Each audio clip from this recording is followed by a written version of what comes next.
Welcome back, everyone. What happened last time? You can do better than that. There we go. Well, our next guest, he probably has the resume of a geek's dream. From Lex Luthor to The Flash to Martin X in Guardians of the Galaxy. Please put your hands together. Michael Rosenbaum.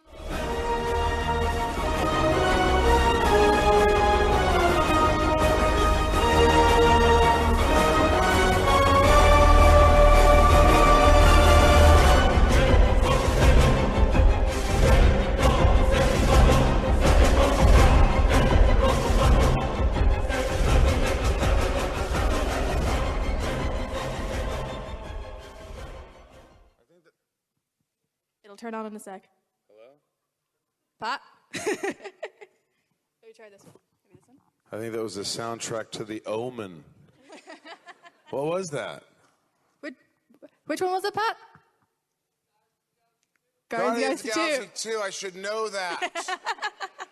Sorry. Hi, guys. How is everyone? No one likes to sit together. Is that the Irish personality? They sit up there. I don't want to sit near anybody. Everyone likes to spread out. The very back, hi. Those guys up there have gas. So that's why they're up there. Oh, this is good. So how have you been enjoying your time so far? Oh, great. It's been a real pleasure. I want to go to the Guinness factory, of course, tourist. But I sat in my room last night and I had a Guinness by myself. Well, they don't mind it. Look. No, it's great. It's a lovely place. People here are incredibly kind. Yeah.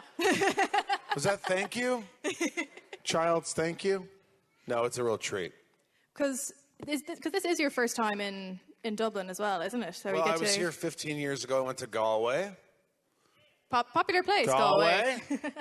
And but it was 15 years ago before Smallville, before, I guess more than that, 16 years ago, before anything. I was really no one when I came to Ireland last. Because as I said in your intro as well, it's like your resume really is just like a comic book fan, a geek's dream. Was that something that, because like you've said that you're quite the geek yourself, so was that something that you strove for, that you were striving for it, or did it just sort of happen, like this? That's just the way I was a big horror movie fan, like scary movies. I used to borrow my parents' VCR, and I had a VCR, and I'd go up to my room on Friday and Saturday nights when all the cool kids were, at the mall or hanging out, and I would rent a horror movie, and then I would dub it, copy the horror movie. And I had thousands of hours worth of movies on VHS. You guys remember VHS? And they're all obsolete. I wasted all that time. They erased themselves. But I used to go to horror movie conventions with my friends, and we'd share a room, like 6 guys, 2 beds. And I would be like, oh, that's the guy from Dawn of the Dead. And I'd go and get his autograph, and that was me before I started, landing some roles. I didn't plan it, no. In fact, when I was doing Smallville, I remember they go, hey, they want you to come in and audition for The Flash. I said, what do you mean? What does that mean? The Flash, it's a character. It's the Justice League. They want you to come and audition. So I went in there, and I'd never auditioned for an animated series before, any animation. And I went in there, and I read these lines. It was just like a couple lines like, hey, Batman, how's it going?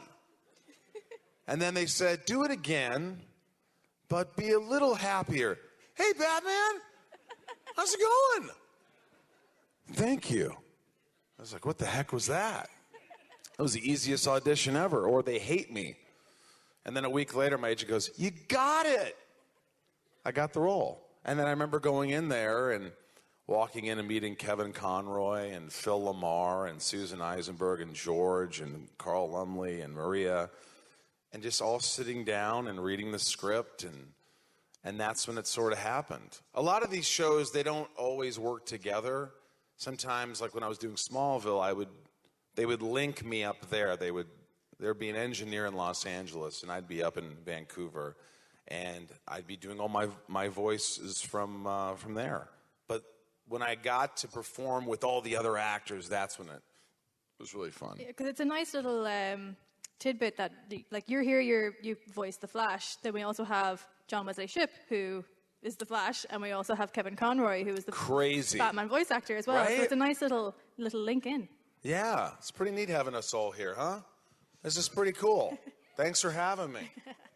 Yeah. So going back to, you were saying there that you're quite the horror fan. So with your, probably like one of the biggest films that you did early on in your career was Urban Legend. Yeah. So was Did anybody see Urban Legend? Yes. Hey, wow, all right. It's a very popular film. It was a fun film. It really was. I got to work with Freddy Krueger, Robert Englund. I was starstruck. I was like, Robert Englund, this is God, Tina. I used to remember when he's in the Dream Warriors, when he slams her head in the TV, welcome to prime time, bitch. I was like, oh! He's like, okay, chill out. But we became friends. He was cool. He hasn't called me back in a couple of years, though. That's a shame. But it was a good experience, because, like, especially, like, experience. it's like, ooh, yay, horror, because that's what you were into. My horror friends, they couldn't believe it. In fact, we went to a convention, because, again, I wasn't really... People didn't notice me a lot still. And so I would go to another horror convention. We went to New Jersey, and I went with all my friends, and a couple of people would be like, Urban Legend? I'm like, yeah.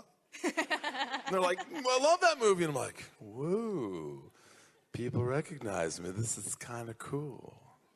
It's kind of neat to be recognized every once in a while. People always say that. Do you like when people come up to you and go, Lex Luthor, Flash, Urban Legend?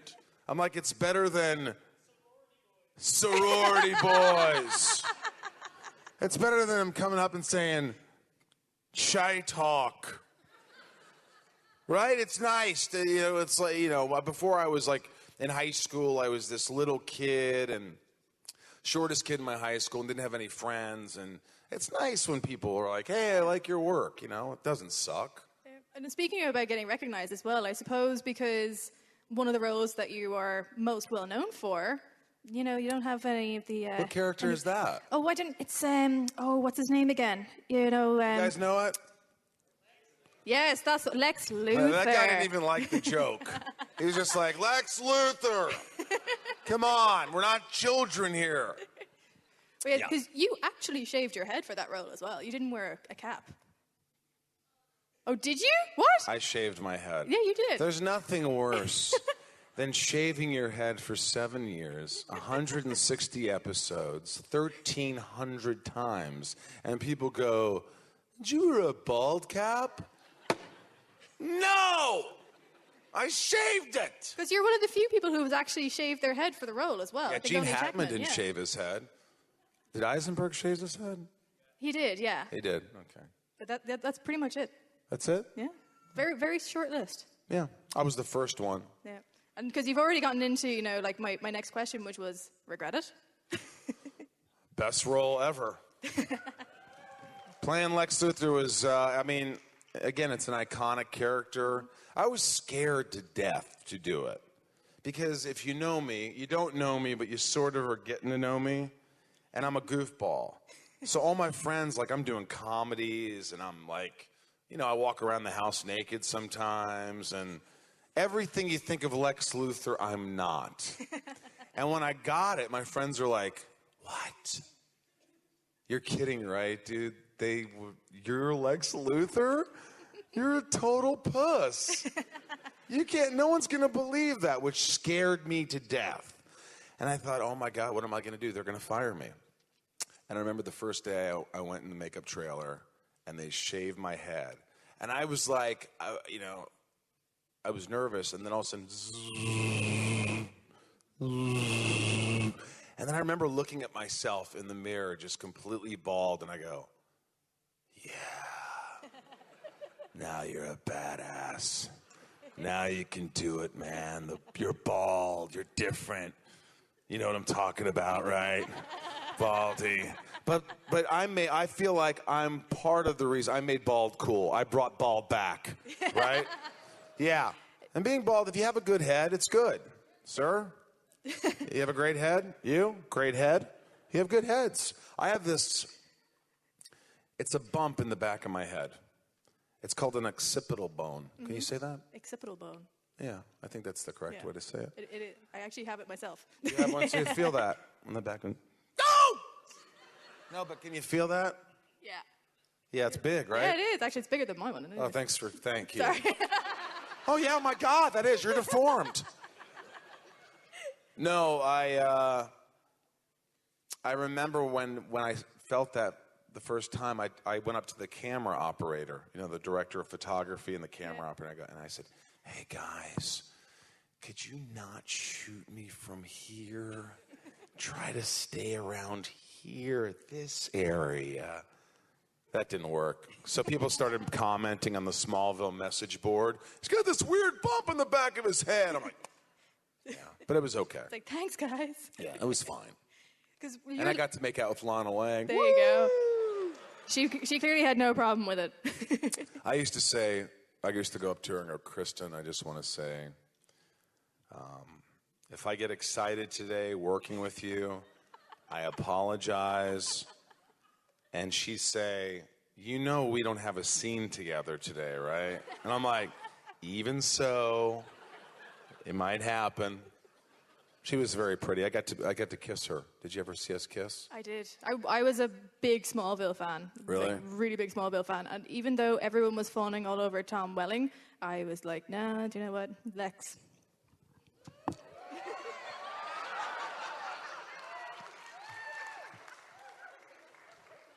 Yeah, I thought Lex was kind of cool, too. Please tell me someone got that on camera. I may have not had his body, but I had the mind. Oh, yes. And that's what was really weird, though. I think women, on the dates that I did go out on, which wasn't many, but I think women thought, I'm dating Lex Luthor. I'm dating a billionaire. I'm dating a man who wears the Armani suits, who lives in a castle, who drives Lamborghinis, who's a genius. And then they'd realize he only has T-shirts in his closet. Is that his van in front of the house? Oh my God, Lex Loser. So I wasn't as cool as him. It was hard to live up to. Well, you seem pretty cool, so that's all good. Thank you. And you... That's just never going to get old. Well, are you recording this? We actually were earlier, but it didn't actually come out great, so one of the guys down the back is doing it for us. Oh, so nice. Where is he? There's Pat. Wave. Hi, Pat. Hi. Nice to see you. But Smallville must have just been so much fun, and you build up such great friendships with everybody. So even when you're screaming at each other and beating the crap out of each other, the chemistry was just amazing. It was amazing that 7 years on Smallville, and I never got into one fight with anyone except the directors. There was a couple of times there were a couple of directors who were a little cocky, and they'd come in and go, "You over there, go to the bar, have a drink." I'm like, whoa, I'm freaking Lex Luthor. You show me some respect. No, but Tom and I got along really well. You sang at Tom's wedding, didn't you? I what? You sang at Tom's wedding? I did sing at his wedding, and I sang at his divorce. He was just on my podcast, by the way. I have a new podcast. I'm going to plug it. It's free. Inside of You is what it's called. Inside of You with Michael Rosenbaum. And Tom was just a guest, and we have a bunch of actors like Eli Roth, the horror movie director, and comedians, and it's free. It's on iTunes, Inside of You with Michael Rosenbaum. So go there and review it. And it's good. But I interviewed Tom, and within 2 minutes I go, "Thank you for letting me be inside of you today." He says, "All right." And I said, "Can we get personal, Tom?" He's like, he goes, "This is why I don't do interviews." And I go, "But it's me, man. It's your old pal Lex, who you lied to for years. You caused Lex to be evil. Your lies caused him to go to the dark side. He's like, yeah, carry on. And I said, dude, what did I tell you season 1? What did I tell you? The number one thing I told you as a veteran actor at the time, and you were a new guy. I said, don't get married, man. Don't get married. You're Superman. Do you know how much fun you can have? Millions of women across the world. They love you. I'm like page 47 in Sci-Fi Weekly. You're the cover of Vanity Fair. Girls, what are you doing? He said, I should have listened to you. Yeah. Vindicated at last. Because just when you were saying already, Tell us how you really feel, child. Because, of course, you're saying how, you're a bit of a jokester, not as serious as Lex and things like that. You were actually known for playing practical jokes on your fellow cast members. Yeah, I would change their lunch. Sometimes when they ordered lunch, I would add things to their lunch. They'd take a bite out of a hamburger and there'd be a carrot in there. Nothing major. They're like, oh my, what is my hamburger crunchy? Tom, one day, I went to my trailer. We had this guy, Big Al. He was like 400 pounds. Big Al. And he took care of all the trailers and everything. He's like, good morning, Michael. I'm like, good morning, Big Al. I walk in my trailer and I walk in the bathroom for my morning ritual. And there is a toilet bowl full of,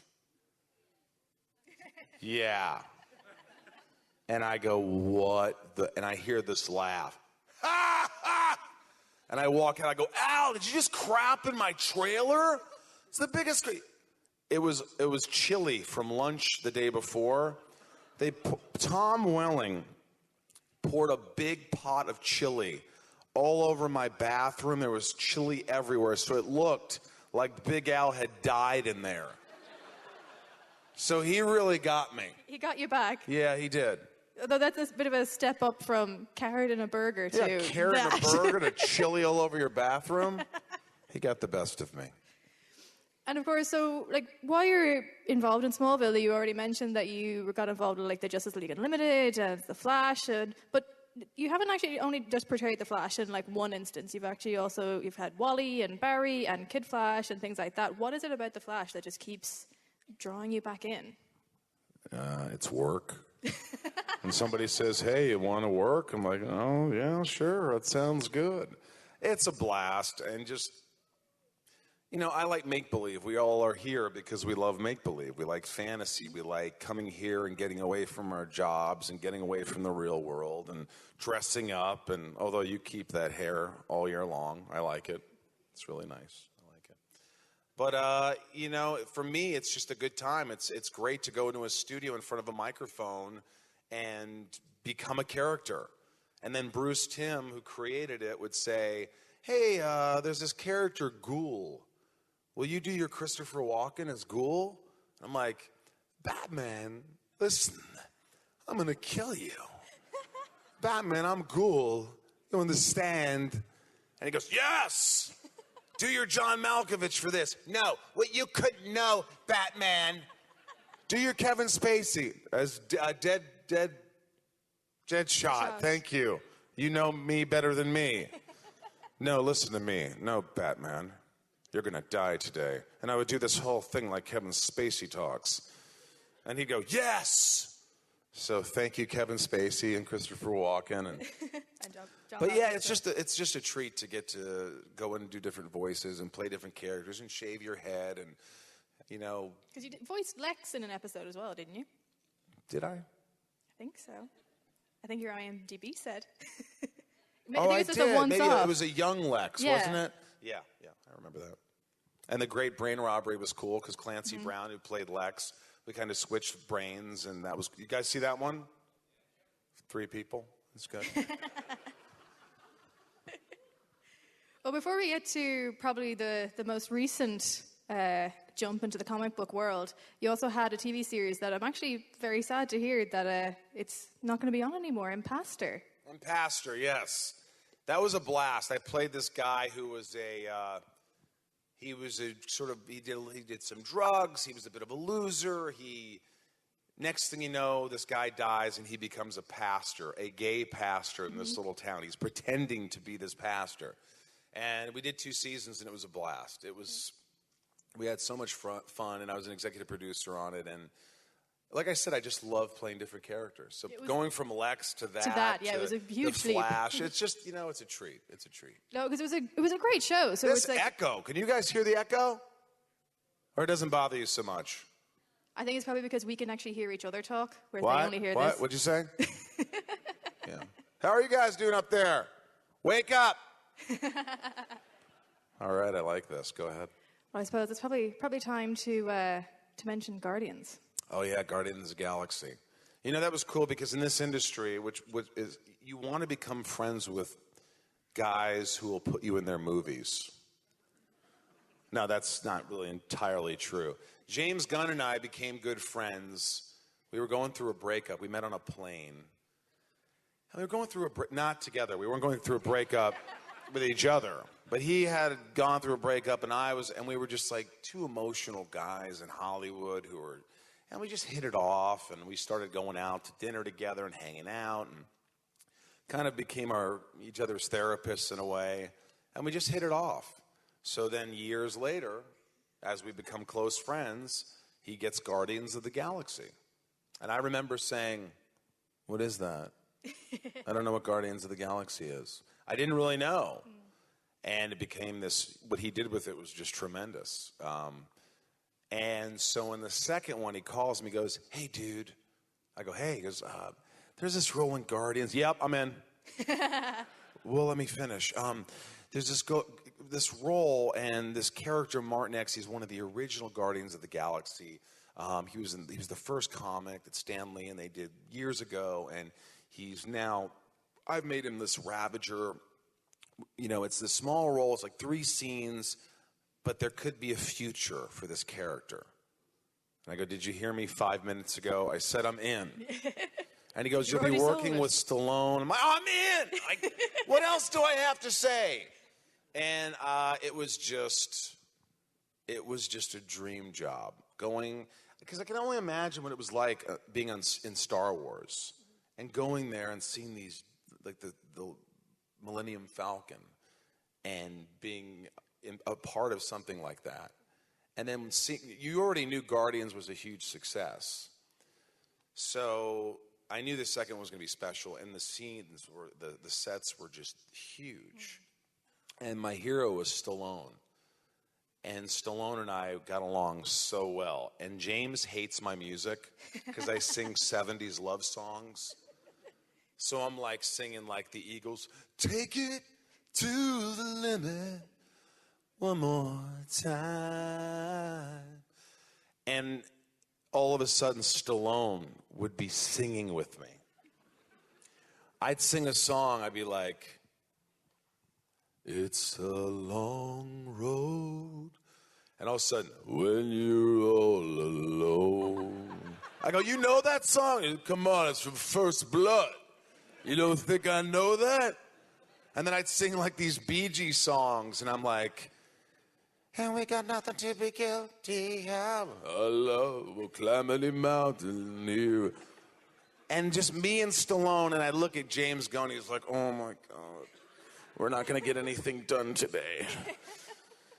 So the only thing was I wore these dots on my face. And they Slow motion capture. Wasn't Slow motion capture. And I thought, it's going to look a little like me. And I'm like, "James, this looked nothing like me."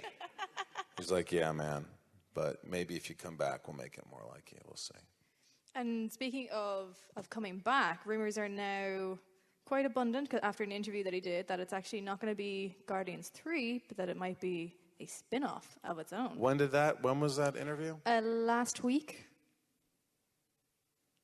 Would you like me to Google it for you? Yes, please Google this.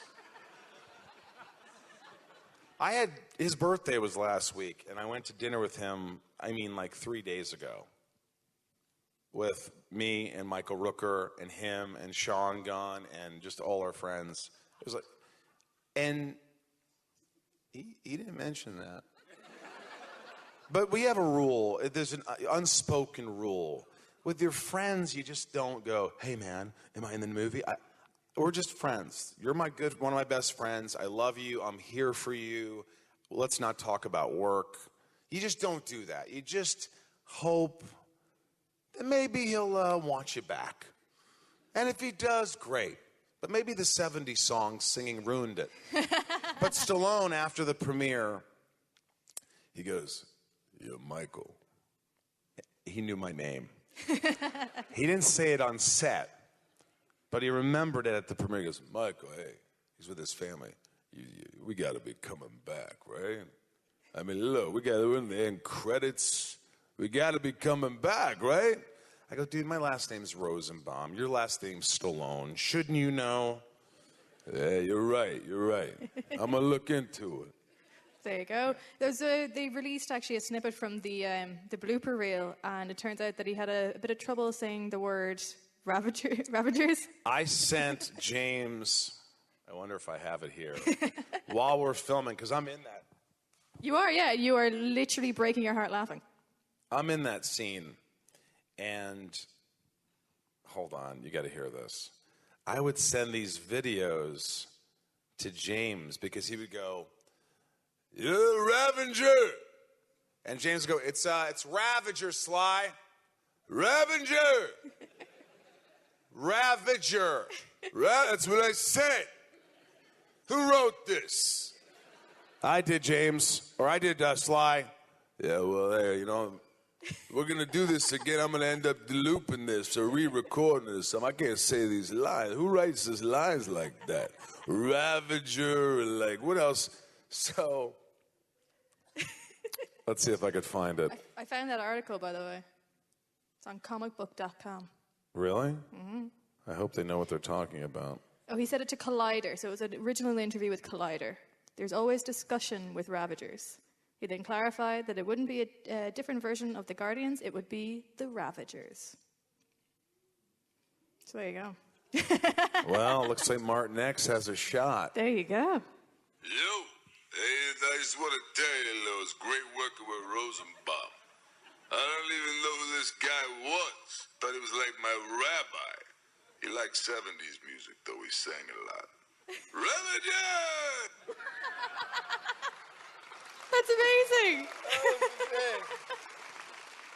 I saved it. That's just But brilliant. he played it for like the whole crew, Chris Pratt. Everybody was listening to my Sly Stallone impression. I would send him these videos. He goes, "Keep sending them." I'm actually blown away by your impressions. I actually wasn't aware just how good you were at them. What other ones do you have in your repertoire? I don't know if you guys know Owen Wilson. Mm-hmm. I could do a little Owen Wilson. I don't know. It's like really great. It's like, I don't know. I didn't expect like people from Dublin to be so cool and everything. It's like, I don't know. It's like Dublin Comic Con. It's like really great. Oh wow! I really appreciate you having me here. It's really nice of you. Do you mind my crooked nose? It's like, my brother got this like crooked nose and everything. I was like, I don't know. It's pretty cool, man. Well, before we open it up to the floor, what's next? I did a movie called The Neighbor with Bill Fichtner, who's in Prison Break, Con Air. It's a dark character. It's coming out. Look for it, The Neighbor. I did an episode of Typical Rick with Nick Swartzen. Mm-hmm. I'm writing my own thing right now with Eric Tannenbaum. I produced 2.5 Men. Yeah. What else? Hopefully Guardians 3. I wrote a horror movie. We're close to getting financed. See the horror thing? It's all coming back. It's called Sparrow Road, so I hope that comes to fruition. And the podcast, please. Yep. It's free, so it's fun. I'm interviewing a lot of cool people. Emily Kinney from Walking Dead's coming on. Henry Winkler, the Fonz, and you can watch them on my website, themichaelrosenbaum.com. You can actually watch the interviews. And my friend here, Sabrina, how good is it? It's good. I really get inside these people. I ask them shit that no one asks them. I make them a little uncomfortable. You go deep. Yes. You set me up for that one. I'm sorry. I go deep. And on that note, let's open it up to the floor. Let's do it. All right, first one up was here. What's your favorite character feeling the Guardians of the Galaxy? the greatest part about being Guardians of the Galaxy? It has to be something like after Star Wars came out, being in Empire Strikes Back, right? I feel like a kid. And to me, it was such a phenomenon. I mean, I went to London Comic Con, and Kevin Smith was there. And he just took me aside, and I'd never met him. And he's like, you guys are coming back. And I go, did you talk to James with her? He's like, no, but you're in the end credits. You got to be coming back. Marvel doesn't do that unless you're coming back. I'm like, I hope you're right, Kevin. But it was like everybody knows about this movie, and people, has anyone seen Guardians of the Galaxy 2? Okay, well, Yondu dies. Well, you said you all saw it. By the way, it was really fun being at the premiere for the second one. I was in the same row as Michael Rooker, and I looked over to my right during his death scene. Sorry for ruining it for two of you. I looked over, and I just saw him like this. He got like a little emotional about it because he played this character for so long and put so much into it, and I saw how much he cared, and it was just it was a beautiful thing. But yeah, it's a phenomenon. Guardians is such a huge movie. To be part of that in any way is spectacular. So I'm lucky. I'm lucky, and they're lucky. Yeah. We're all very jealous of you. No, I'm very happy. I have a little indigestion. I just took some Pepto. I think I had too much potato. Yeah. You know what I mean? Something was creamy for lunch. Oh, there you go. Well, yeah. Big Al! So we're going to go for the guy behind you there. So before I ask my question, just to say, actually, I was a huge fan of a movie you were in called Pool Hall Junkies. Very hard to find in Ireland, so congrats on that. Thank you. That was a movie with Christopher Walken. I met him, and I was a big fan. That's how I started doing the Walken impression. I said, hey, my name's Michael Rosenbaum. Should I call you Chris? Should I call you Mr. Walken? I swear to God, this is before I did anything. She goes, I don't know. Call me Flash. And he walked away. I don't know what the hell he meant, but that's what he said. Anyway, it was fun working with him. The question goes back to, you mentioned like you're a big horror movie fan. And I know you worked with the late, great Wes Craven on Cursed, which was quite cursed itself. So just wondering how far into that project you came on board, or were you in it from the start? Or You know, they reshot the entire movie of Cursed. So I came in when they fired everybody and brought new people in. And Wes wrote me a letter, which I still have, and it said, Dear Mr. Rosenbaum. It's not verbatim, but it's close. Now, Jim, I really like your work in Smallville, and I think you're fantastic. And I'd really love for you to come play with us on this movie, Cursed. And I was like, in. Just like when James was talking to me on the phone, I was in. And my agent goes, I'm going to send you the script. I go, nope, I'm in. I don't need to read it. So they put a wig on me. That was the shitty thing about, the crappy thing about Smallville is when I did movies, I had to wear these bad wigs. Like, no one could get it right. So I always looked like, that looks like a wig, dude.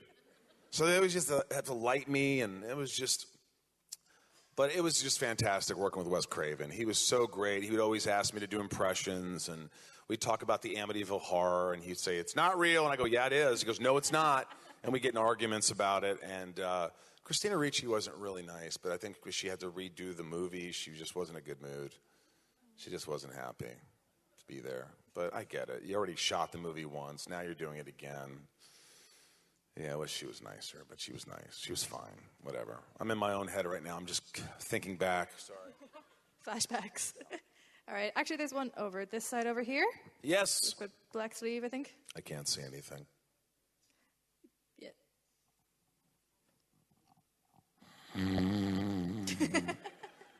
I was wondering, for all your roles as Lex Luthor, Flash, and in Guardians of the Galaxy, did you go to comic books for inspiration?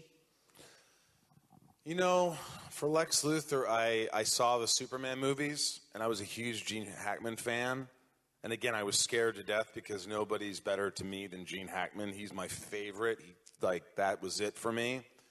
And I just thought, shave your head, learn your lines, say the lines, and be real. be just honest and grounded and play the character real. And hopefully you won't get fired. And hopefully people will like you. That's how I took that approach. I had no idea what was going to happen. I didn't know if I was doing a good job. I just did it. But then I saw the pilot episode, and I said, they're not firing me. I was good in that one. I'm safe. Yeah, at least for the pilot. Yeah. But and then Flash, is that what you asked for? I hadn't read a bunch of comic books. And I think after I became Lex and Flash, I started to look them over, and then I started buying action figures. And the one figure they made of me didn't even look like me, though. I never understood that. I was really upset.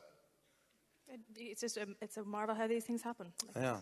Well, maybe Martin X, it doesn't look like me anyway, so whatever they did, it'd be cool to have an action figure.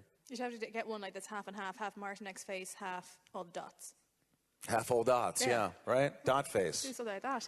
And actually, just when you mentioned the Superman films there, didn't Christopher Reeve appear in Smallville? Yeah, he appeared in two episodes, one episode. He's a professor or something, was it? Yeah, he was fantastic. We presented him this blanket that we all signed, and he was a real-life Superman. He really was. He was such an inspiration to everyone around him, and so it was very emotional when he was on set. He was beyond Superman, so it was really cool. And actually, before I take another question, I've also just noticed your socks. R2-D2 socks. Because you had a rather interesting connection to Princess Leia, didn't you? You made that sound sexual. It wasn't sexual. I just spit on you. I'm sorry. Just a little bit. It's okay. Carrie Fisher was this is really a weird... It's the mic case. So anyway, she was just an inspiration.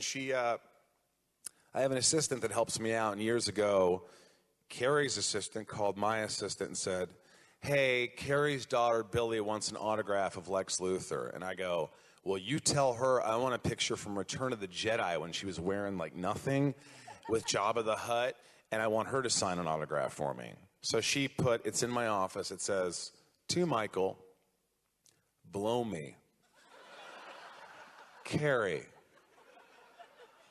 And then we became friends. She started inviting me to like her little celebrity parties, and I'd be there, and it's like Michael Keaton and Robert Downey Jr. playing piano and hanging out with Meg Ryan. I'm like, you know that Sesame Street thing where he says one of these things doesn't belong with the other? I still feel like that. I still feel like I don't belong with anybody. Like, it's just so weird growing up in a small town, and you just never think you're going to be friends with Carrie Fisher, Princess Leia, or be Lex Luthor. You don't think of this crap. You don't think of it. You just, when you're a kid in high school, you just have these dreams of, like, just getting out of high school. Survive those 4 years. Just getting out of, like, Indiana and, like, trying to become... I was going to either work in a grocery store or at a gas station. And luckily, I auditioned for a play, and I was so scared, and I got it. And I was so scared in the play, I remember, but I did it. And after the play, it was Grease. You've seen Grease, right? And it was the DJ, Vince Fontaine. And I'd go over my lines every minute because I was so scared I was going to forget them. Hey, it's the main brain, Vince Fontaine, spinning the stacks of wax here at the House of Wax. WAXX, cruising time, 10:26. Sharpshooters picking of the week, a brand new one, shooting up the charts like a rocket by the Veldu Rays. Going out to Ronnie and Sheila, the new kids down at Mom's school store. And especially the little Joe and the Ladons. Listen in while I give it a spin. I was 17 years old. And after the play, nobody recognized me in school before this. No one. No one knew my name. I remember I walked down the hallway the next day after the play, and this popular kid, Chris Perot. Real name? Chris Perot. I walked by him, he goes, hey, Rosenbaum. Yeah? You were really funny last night. Thank you. And then I walked away thinking, okay, so not being me is cool.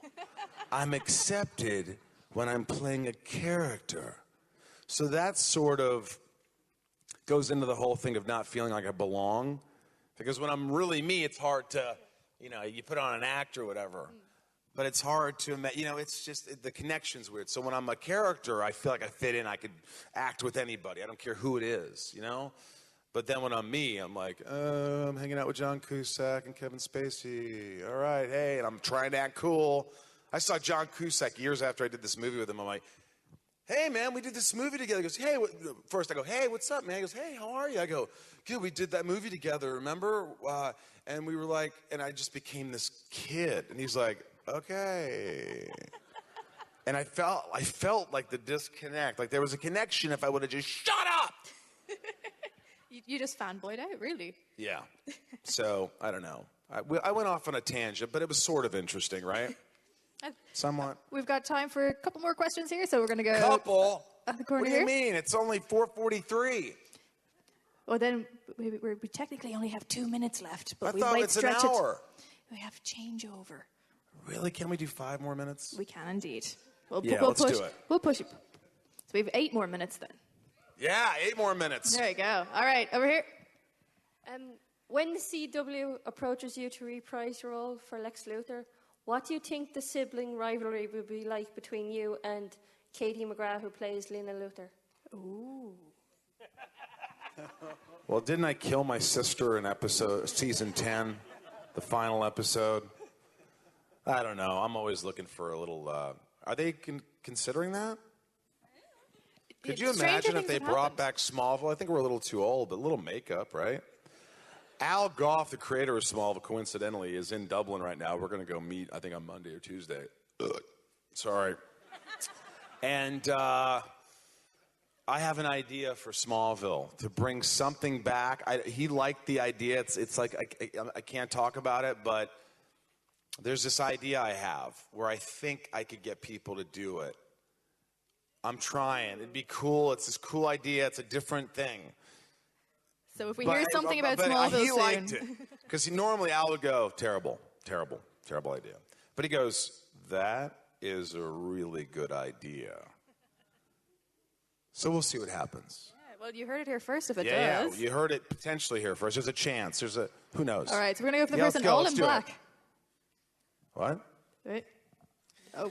You were talking about how when you were doing Smallville, you had to wear a wig a lot. I'm the guy that screamed out sorority boys. Yes. Did you have to wear a wig on top of a wig? I wear a female wig and a man's wig. And here's this. The asshole director, who I love, by the way, Wally Wolodarski. I love the guy. For some reason, he wanted me to wear a wig that resembled his ugly hair. So they made a wig to look like his. And it looked terrible. So bad that if you notice in most of the movie, I wear a sock hat. It's that bad. I go, I'm wearing a sock hat. So, yeah, I had to wear double wigs. I had to get my legs waxed. Yeah, it was fun. But I remember during lunch at Disney, like where you guys are in the very back row, from there, I looked pretty hot. So I could tell these guys, guys from the crew were staring at me. And I'd walk by, and then when we got close, I go, keep your eyes to yourself. And they go, oh, my God. And it was awesome. I just messed with them so much. Next question. All right, person in front. So just in front of our last question. There we go. Perfect. Hi. Arr. I don't have a question, but I want to say thank you. Because of you, in 2008, when I first came to Ireland, I tried to get to the Irish Film Academy, and I was told to prepare a monologue. I didn't know what a monologue was. And there was one of your episodes on Smallville where you were talking about Luftwaffe bomb in London. And yeah. I took that and acted the whole scene as you, with nobody, no partner, just myself. So I just played out the whole scene, talking to myself like. And at the end of it, I got the admission, got into the Irish Film Academy for the acting intensive. Real quick, I want you to say one thing. Give him the mic real quick. I want you to say one thing after I say it. I am the villain of the story. I am the villain of the story. Okay, let's do one. Wait. More acting coach here. Okay. I want you to feel this, and I want you to get angry. I am the villain of the story. I am the villain of the story. There it is. See? Little direction. That's it. Little commitment. Alrighty, folks. We only have time for one more question. This so better be good. Do you want to pick it? In a world. Over here. This guy. Oh, we are. Yeah, pass him the mic. There we go. It's been a good crowd here today. I like it. What do you think of Lex Luthor curing cancer? What? In the comics, he cured cancer. He cured cancer? In the comics. Well, he sounds already way better than Trump. Am I right? Oh, yeah. Moving to Ireland. I think that's pretty fantastic that he cured cancer. I think we should cure cancer. We need to do it now. All right? Where are you? Can't even see you. I need to cure my eyesight, my bad vision. All right, one last question, One right? more. Here we go. Where are we going? Where are we going? This guy right here. He's Over been here with Groot. right here. Oh, crap. That guy wanted one, too.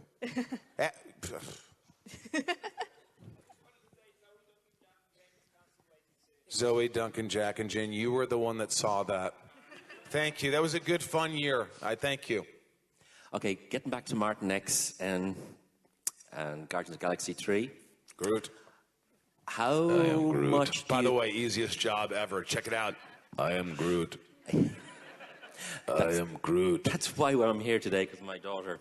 But your character, Martin X, how much do you think you will be allowed to put your incredibly visceral character and Well, I think that if the character's big enough and developed a little, if they do that, it'd be nice to see. You know, at the end, I could tell I got a little glimpse into his character because he was so serious. I did 2 little scenes, but the last line of when Stallone wants to go back into battle at the end of the credits, he goes, "You guys are ready to do this?" And I just go, "Dope." So I want him to have some personality, some chutzpah. I want something, there's something dark and cool about this guy. So I hope he gets developed a little more and I could have a little more fun. Well, folks, unfortunately, that is our time for this evening. You guys were amazing. Round of applause. Stand up. Stand Michael up. Rosenbaum.